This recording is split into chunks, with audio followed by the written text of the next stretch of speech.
Bonjour, I'm Frank Martin. I've been really excited by Apple Music saying that they have got Dolby Atmos Spatial audio format. So I've released a single called Dystopia. It's out on the 27th October. It's my birthday, and I've done it in Dolby Atmos. So in this video, I will take you on how to get through the Dolby Atmos all the way to distributing the music. So first, we'll set up our environment with Logic Pro and the Dolby Atmos renderer. We'll work on the different files and the musics and the objects. We'll see how we do the mixing, how we do the mastering with the Logic Pro and Dolby Atmos, how we print the different format, and especially how we print two-channel version stereo or binaural and master it for the platform that don't have Dolby Atmos. And finally, how to distribute this file. Let's get started.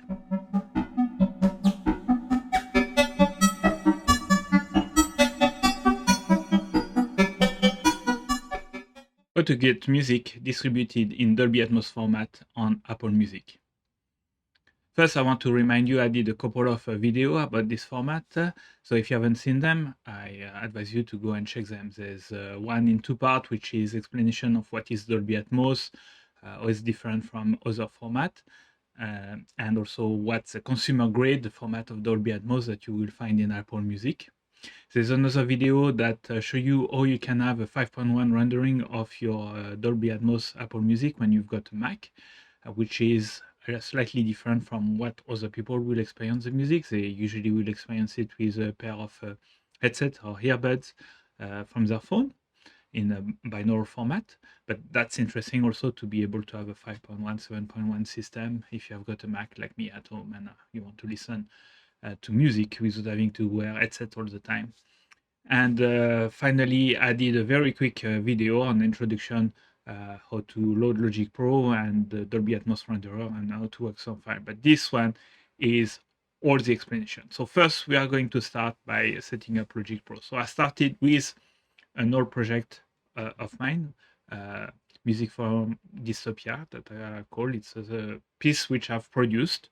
I've released it to my Bandcamp subscribers. So if you want to become a Bandcamp subscriber, I would encourage you. That's allowed me to do music and do this file. So head to Bandcamp and become one of my subscribers for a small yearly fee. So thank you. And if you like this video, please click subscribe at any time. Thank you. So I started to work with this file, Dystopia. I done it in a 5.1 and then binarize it with a plugin. But here we are going to take this file and make it into Dolby Atmos. So I took the original file and then I converted it in Dolby Atmos. So we'll see how it works. So I took this Logic Pro file, I made a copy, launched the copy. You have to launch Dolby Atmos renderer. I'm not explaining how to install the Dolby Atmos renderer. Go to the Dolby Atmos site. They will guide you to the renderer, how to install it, how to get a trial key for 3 months, and then after you can purchase it. But let me explain you how to set it up correctly. Let's see my configuration here. So I've got Logic, which is loaded and it's already fully set up, but we'll review it. And I've got the Dolby Atmos renderer. So the first step to do with Logic Pro is to go in your preference and audio and make sure that the output and input device, or at least the output device, is the Dolby Audio Bridge. So the Dolby Audio Bridge will send all the audio information to the Dolby Atmos renderer. So we apply. That will cut all sound from your Logic. So no, all the sound output will come from the Dolby Atmos renderer. What we see also is that I have all my stems here. I've duplicated the gospel ensemble in 2 tracks because I wanted different animation on it. For each of this track, I'm going to set up, or I'm adding the Dolby Atmos plugin. So here is the Dolby Atmos plugin. So I'm adding it. I'm selecting which object pair it's driving. So I'm selecting object pair 11 and 12. Remind on the Dolby Atmos renderer. So if I look at the Dolby Atmos renderer here, we see that the first 10 objects are used for the bed. So we can't use this first 10 objects. We have to start at least via 11 and 12. So each track is stereo. So I'm using the 11 and 12. At the same time, you need to make sure that your output is, so the output here is also 11 and 12. So for each one of them, I'm setting up the Dolby Atmos plugin. So here is the other plugin for 13 and 14, out 13 and 14, and so on. So for each one of my objects, this is what will indicate where are the objects when the music play. All right, let me close that. The last thing that you see, I've got here a special track. This track is very important. This is what sends the control function, the timing function, and the controlling between the logic and the Atmos renderer that allow you to synchronize your play, stop, and recording. So let's see how we are setting up. So we need to create this LTC timecode. There's a site for that. To create it, you have to remember that all projects in Dolby Atmos must be 24 frames per second at 48 kilohertz. You can do also 96 kilohertz, but at the moment it's not really used. So 48 kilohertz, 24 frames per second is the format. You need to set up a duration long enough. My track is about 2 minutes 42, so I selected the 3 minutes. That's more than enough. I can always cut the LTC. I generate it, which creates an audio WAV file, and I import it into the project just at the beginning. I go at the end of the project and I make sure that I reduce it to fit exactly the project length. This will send timecode to the system, to the Dolby Atmos renderer. It needs to be set up on the channel 129. So when you go in your setup, you've got a track which is an audio and is sending audio on channel 129. So we are back here in the Dolby Atmos renderer. We need to set it up correctly. So first we go in the preference.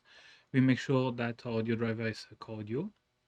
We set up the input device is a Dolby Audio Bridge. Logic Pro is sending to the Dolby Audio Bridge, so we are receiving the audio.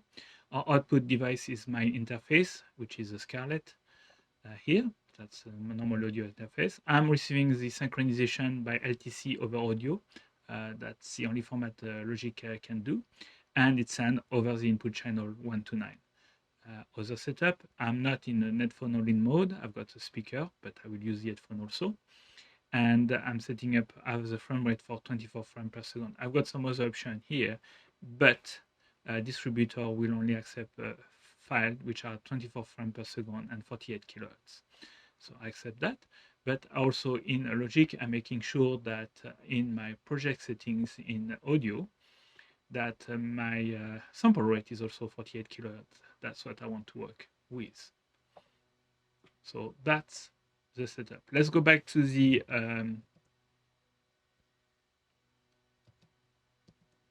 Dolby Atmos renderer and continue to set it up. So in my preference, so here's the driver processing. So I'm doing a special coding emulation and with a 14 element. 14 element is for consumer grade. It doesn't affect your project, it just affects the way that is going to be rendered on your speakers. On the speaker set, so I've got speaker processing, I've got the bass management. You can add it or remove it. It's not printed inside your file, it's just how you want it to give it on your speaker. So if you want, you can take all the speakers and object and send it to the LFE. So any frequency which is below 150 Hertz will be sent to the LFE, additionally of the speakers where it's sent. On the headphone mode, yes, you want headphone processing and you want it in binaural, not stereo, you want it in binaural. This is a listening experience that people will have on their own headset. You've got the render, so yes, you want full render processing. It's a different format, 5.1, 7.1, binaural, etc. You want a loudness measurement because you need to know what's happening. And here is a remote client that are connected, so it doesn't matter too much here. All right, so that's part one done. You've got another setup of a window. here that I have. So input configuration, binaural random, re-renders, etc. Input configuration doesn't matter too much at the moment, but you can describe every object that you have. So if you want to be neat and tidy, then you could set up that the 11 and 12 object is my taiko drums, etc., etc. Here I see my 10 first object, which are the beds. All right, so that's first part. Then you've got, we carry on in the window. You've got binaural random mode, so we'll come to it, but each object in the random mode can be also affected on the way that are getting binaural. We'll come back to it. The other one is a re-render. So you can set up a number of re-renders, so you want to print the files, so bounce them if you want. So you can have re-renders. So I've got a 7.1, 5.1, I've got a stereo mix, and I've got a binaural full mix. So you can set up your renderer. I think they are the standard configuration. Here is the important part. It's your room setup, so your speaker setup. For my case, I've got 5.1 setup. So I'm making sure that I've assigned all the channel to the right speaker in my configuration. So here are all the channels. And I'm using some extra channel, 19 and 20, for my headphones. So like this, I can listen to my room in 5.1, and if I wear my headphone, which are on a separate interface on my interface, then I can listen to the binaural rendition. All right. And is a monitoring. So I've got different mode for monitoring, but I'm using mainly the 5.1 monitoring. So here are the setup of all my speaker in 5.1. So you can create a monitoring layout depending on your set of speakers. So if you've got a 7.1.4, and then you can bring it down so you can listen in different type of environment within Dolby renderer. We finished that. So you've got the speaker calibration here.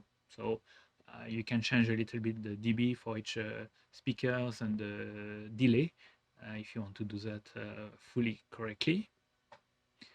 And finally, you've got the trim and the non-mix control. So that's also an important part in your setup. So you need to do the direct render. Direct render will move the sound correctly between each speaker. So when you do a non-mix at 5.1, remember in the consumer grade system, you've got only 15 objects. So the bed will be usually a 5.1. So you want to have a good 5.1 a bed in case you don't have the full Dolby Atmos. So direct render is a mode. For the 5.1 to 2.0 down mix, I suggest using the ProLogic 2. ProLogic 2 or with a phase 90. If many consumer audio have got a ProLogic installed, so when they hear the stereo mode, then they can reconfigure it via matrix encoding. They can decode this matrix and put it back into a 5.1 mode. So that's pretty handy. For the rest, it's pretty standard, so you can leave it that way. So here is my setup. At the moment, I haven't created a master yet, so it's without a master. I've rearranged a little bit the window so I can show you a little bit more to get everything together. So I've got my Logic Pro and the Dolby Atmos render. So here is the synchronization button. If you didn't put the LTC timecode on the channel 129, this will not work. So that's why it's very handy. So if I play my file here, then you see in the renderer, I'm already at the right timing. It's matching my logic. The other part I wanted to show you, so wherever you're moving in, then that will be exactly where the renderer is at. So I want to show you also the gospel ensemble. So I'm on this track here. I've loaded my Dolby Atmos plugin, and then we'll see all the objects moving here. We also move on inside the renderer. So let's play it. So you can see that object 19 and 20 here are receiving audio and are moving, and you can see them also here moving inside the window.